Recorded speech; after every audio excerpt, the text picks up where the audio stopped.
اب آپ مجھے بتائیں قادیانیت نے کیا کیا؟ نبوت کا جھوٹا دعویٰ کیا۔ ہمارا سارا فوکس کس طرف ہے کہ ہم یہ پروف کرتے ہیں کہ یہ بات غلط ہے اور اللہ کے نبی صلی اللہ علیہ وسلم آخری نبی ہیں اور یہ جھوٹے ہیں، یہ بات کرتے ہیں۔ عالمی قوتیں کیوں اس کو سپورٹ کر رہی ہیں؟ اس وجہ سے کہ وہ اسلام کو اپنا مد مقابل سمجھتے ہیں۔ قادیانیت ایک اور کام بھی کرتی ہے، وہ کام کیا ہے مزاحمت کا خاتمہ۔ وہ مقصد آج آپ کو ہمارے معاشرے کے اندر، ہمارے تعلیمی نظام کے اندر، ہم نے جہاد کو اپنے کریکولم سے سب چیزوں سے نکالا۔ ہم یہاں پر شور نہیں ڈال رہے بھائی، ارکان اسلام میں چھٹا کہتے ہیں کہ جہاد ہے، لیکن ہم نے اس کو پروٹیکٹ کرنے کے لیے کوئی ایسا بگر پلان بنایا کبھی؟ ہمارا کریکولم اسی کے اوپر ڈیزائن اس پہ ہوا ہے، وہ ہم روک سکیں اس لیے کہ جو ہم نے 78 سال میں تعلیمی نظام بنا کے رکھا، جو میڈیا کا سسٹم چلنے دیا، اس سب نے ان کی ذہن سازی یہ کر دی کہ یار آپ انسان تو سمجھو نا ان کو۔ آپ کو پتہ ہے قادیانیوں نے جو اتنی تحریک بنائی اس کا نام کیا رکھا تھا؟ تحریک جدید، ماڈرنسٹ موومنٹ۔ بڑے بڑے عہدوں کے اوپر جو ہے وہ تحریک جدید کا یہ کام ہے کہ پلان ہے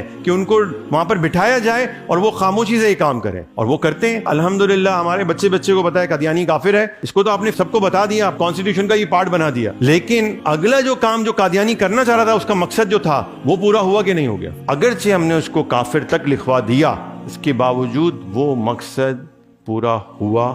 ہوش میں آئیں، اور یہ جو تباہی پھرتی جا رہی ہے یہ ہمارے اندر موجود ہے، یہ ہمارے پولیٹیشینز ہیں، پالیسی میکنگ بنانے والے کوئی گورے اور یہودی اور اسرائیل سے نہیں آیا ہے۔ یہ بظاہر نام کے مسلمان ہیں لیکن کام سارے کے سارے وہی کر رہے ہیں جو انٹرنیشنل ڈیمانڈز ہیں۔ وہ نظریاتی طور پہ تبدیل ہو چکے ہیں، اور وہ رکے گا کیسے؟ جب ذہن سازی ہونا شروع ہوگی، اسلام کی بنیادی تعلیمات دینا شروع ہوں گے، وہ ہماری کریکولم کا پارٹ ہوگا، ہماری تعلیمی نظام کا پارٹ ہوگا، ہمارے میڈیا کا پارٹ ہوگا، اور ایک لانگ ٹرم پلاننگ کی ضرورت ہے، کوئی معمولی کام نہیں ہے۔ 1500 سالہ عید میلاد النبی اتنی بڑی سیلیبریشن تھی، کوئی ایک میسج مجھے بتا دیں کہ جو آپ نے اس پہ دیا ہو پوری قوم کو۔